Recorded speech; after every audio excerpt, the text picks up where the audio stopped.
तो इसका कंक्लूजन ये कभी मत निकालना कि अगर रीनीट आसान हुआ है तो नीट 2025 भी आसान होने वाला है, नहीं। लेकिन ओवरऑल पेपर की बात की जाए तो वो बिल्कुल फिफ्थ में नीट 2024 की तरह हो रहा है। Why only 813 students wrote reNEET exam where 1563 student awarded grace marks. तो hey everyone, welcome back to my channel. This is Harshit Kumar, second year MBBS student at All India Institute of Medical Sciences Raebareli.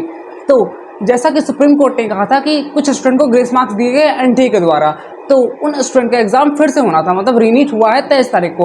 और वो रीनीट कितने लोग के लिए हुआ था? 1563 student के लिए हुआ था। लेकिन सबसे बड़ी फैक्ट बात ये है कि उसमें से बस कुछ ही लोगों ने एग्जाम दिया। वो कुछ लोग कितने हैं वो मैं वीडियो के आगे डिस्कस करने वाला हूँ। उसके साथ ही इस पूरी नीट 2024 जो हुई है रीनीट वाली पेपर, उसके एनालिसिस और उससे हम आगे क्या कंक्लूजन निकाल सकते हैं कि नीट 2025 कैसा होगा, 26 कैसा होगा, और जो स्टूडेंट अभी देख रहे हैं उसको क्या बेनिफिट मिल सकती है, हम उसकी सारी बातों का आज इस वीडियो में डिस्कस करने वाले हैं। तो इसी के साथ इस वीडियो को स्किप मत करना यार, बिल्कुल से भी, और इस वीडियो को पूरा जरूर से देखना। तो इसी के साथ लेट्स स्टार्ट द वीडियो। वही रीनीट 2024 एनालिसिस की हम बात करने वाले हैं। तो स्कैम पढ़िए, स्कैम हुआ है। देखो इस बात का पता है कैसे चल रहा है, सुनो।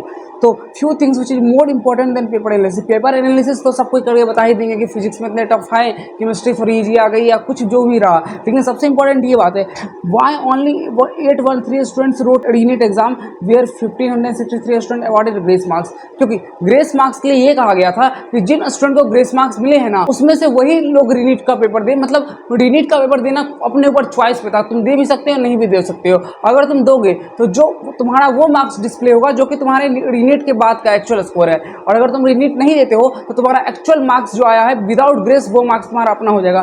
तो ऐसा क्यों हुआ कि बस 50% स्टूडेंट ने ही एग्जाम दिया, 50 या 52% स्टूडेंट्स ने। वैसे तो सब कोई सुप्रीम कोर्ट में एलिगेशन लगाने गए थे कि मुझे टाइम कम मिला है, मुझे मार्क्स ज़्यादा चाहिए, मुझे मार्क्स ज़्यादा चाहिए। और अब जब मार्क्स लेने की बारी आई, जब नीट के एक्चुअल एग्जाम की बारी आई, तब किसी लोगों ने नीट का पेपर ही नहीं दिया। ऐसी क्या बात रही? ये सबसे बड़ा क्वेश्चन है कि क्यों ऐसा हुआ कि जब रियल एग्जाम की बारी आई तो लोग ने रीनीट दिया ही नहीं। क्यों? क्योंकि वो अपने विदाउट ग्रेस वाले मार्क्स से ही संतुष्ट थे। तो अगर विदाउट ग्रेस वाले मार्क्स से वो संतुष्ट थे तो उन्होंने मतलब एलिगेशन लगाया ही क्यों था सुप्रीम कोर्ट के ऊपर, और वो मतलब रीनीट हुआ ही क्यों? मतलब बहुत सारी बातें। इसका मतलब साफ जाहिर होता है 1563 स्टूडेंट को ही तो बस ग्रेस मार्क्स नहीं मिला होगा। इस नंबर बहुत ही बड़ा है, ये एनटीए ने झूठ का, ये बात सिंपल सा है। और दो student file petition regarding this lecture now themselves are not going to give exam. ये सबसे बड़ा क्वेश्चन है इस बार का। और फ्रॉम चंडीगढ़ का एक सेंटर है, ऐसा सुनने में आ रहा है, जहां से बस 2 स्टूडेंट को ही ग्रेस मार्क्स मिला।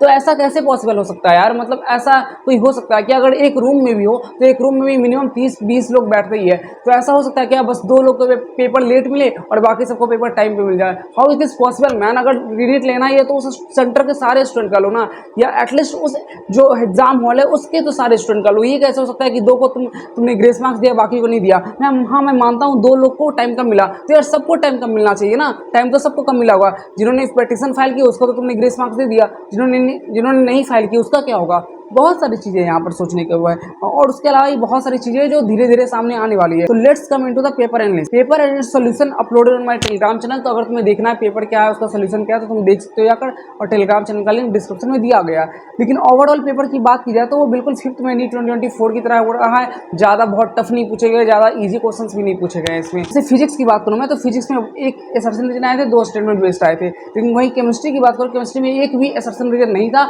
और 6 स्टेटमेंट बेस्ड क्वेश्चन आए थे, जो ज़्यादा ही आई थिंक। तो इसलिए केमिस्ट्री के थ्योरेटिकल पोर्शन में बहुत अच्छी तरह से फोकस करना यार। मतलब अगर जो भी इनऑर्गेनिक केमिस्ट्री पढ़ रहे हो, फिजिकल पढ़ रहे हो, तो फिजिकल में भी एनसीईआरटी पे फोकस करना स्टार्ट कर दो, क्योंकि एनसीईआरटी से एआर या स्टेटमेंट बन सकते हैं। अब बात करें बायो में, तो बायो में स्टेटमेंट बेस्ड काफ़ी ज़्यादा थी, इस बात में बोल सकता हूँ। और मैथ्स द कॉलम भी काफ़ी ज़्यादा थे, मैं सही बताऊँ तो। मैथ्स द कॉलम से टाइम बच जाता है और स्टेटमेंट वाला थोड़ा टाइम लेता है, तो ओवरऑल टाइम न्यूट्रल हो गया। ऐसा नहीं लग रहा था कि टाइम कम पड़ जाएगा। और 3 असर्शन रीजन भी थे जो कि सेक्शन बी में मोस्ट प्रोबेबली थे। तो अब बात करते हैं लेवल ऑफ क्वेश्चन की, तो मोर और लेस सेम था जैसे मैंने बता ही दिया। लेकिन 80% ऑफ द क्वेश्चन जो थे ना, वो डायरेक्ट एंड फॉर्मूला बेस्ड थे फिजिक्स में, या फिर हम बात करें बायो में या केमिस्ट्री में, बिल्कुल सिंपल एंड मतलब वो था कि तुम आराम से उस क्वेश्चन को सॉल्व कर सकते हो।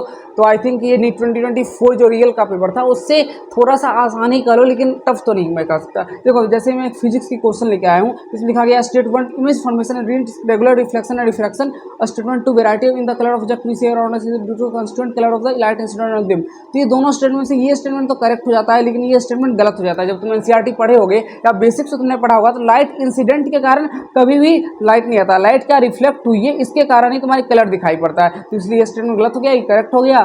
तो तुम्हारा फर्स्ट ऑप्शन सही हो गया। ऐसे क्वेश्चन आए हैं। फिर इसमें देखो सबसे स्मॉलेस्ट वेवलेंथ क्या होती है, कितना आसान सा क्वेश्चन है, इसमें तुमको लगाना है। फिर इक्विलिब्रियम स्टेट, तो कुछ क्वेश्चन आसान भी आए हैं लेकिन ये स्टेटमेंट वाला थोड़ा कंफ्यूजिंग भी था सही बताऊं तो। अब बात करो केमिस्ट्री का, तो केमिस्ट्री में इतना आसान सा नोमेनक्लेचर पूछा गया है जो कि मैं सही बता रहा हूँ ये एनसीईआरटी का ही एग्जाम्पल कहीं ना कहीं दिया हुआ होगा, या तो इन टेक्स्ट में होगा, या तो एनसीईआरटी के थ्योरी में होगा, या तो एनसीईआरटी के एक्सरसाइज में होगा, बाहर से तो ये क्वेश्चन नहीं आया। अब बात करते हैं ऐसी कौन सा एजेंट की तरह काम कर सकता है ऑक्सीडाइजिंग एजेंट, तो ये भी तुम्हारा मतलब डीएनए ब्लॉक वाले चैप्टर से लिया गया, तो अगर तुम उसको अच्छी तरह से पढ़ रखे होगे तो ये क्वेश्चन भी आसानी से सॉल्व हो जाएगा। अब बात करते हैं कि ईडीटीए की बात की गई कि ईडीटीए कैसा लाइगेंड है, तो ये तो यार सबको पढ़ाया जाता है। तो अब देखो इतने बेसिक से क्वेश्चन आएंगे और तब भी तुम उसे सॉल्व ना कर पाओ तो ये तो वही दिक्कत वाली बात है ना। तो ये भी हो जाएगा हेक्साडेंटेट लिगेंड हो गया इसका। और उसके बाद यहाँ पे मोलैरिटी और यहाँ पे एमएल और मोल्स वाली बात है, तो ये भी तुम निकाल ही लोगे जो इसका आंसर रहेगा। तो देखो मैं इस वीडियो से बस ये बताना चाहता हूँ कि क्वेश्चन का लेवल ज़्यादा टफ नहीं था, और अगर तुम्हें पूरा क्वेश्चन पेपर देखना है तो तुम मेरे टेलीग्राम चैनल पर ज्वाइन कर ही सकते हो और देख सकते हो वहाँ जाकर।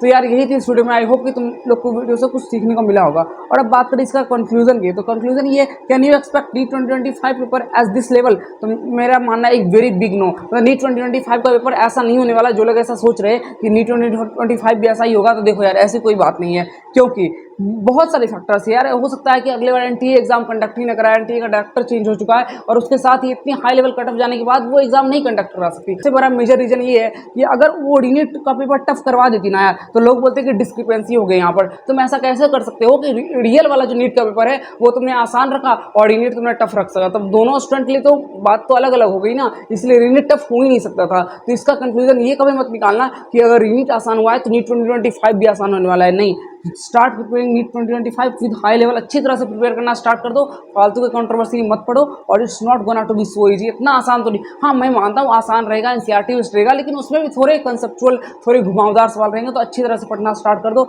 और मार्क माई वर्ड्स यही बात होने वाली है। तो इसी के साथ इस वीडियो को समाप्त करते हैं। आई होप कि तुम लोग को वीडियो पसंद आया होगा। तो तब तक के लिए पढ़ाई करते रहो और मचाते रहो। Love you all, bye bye.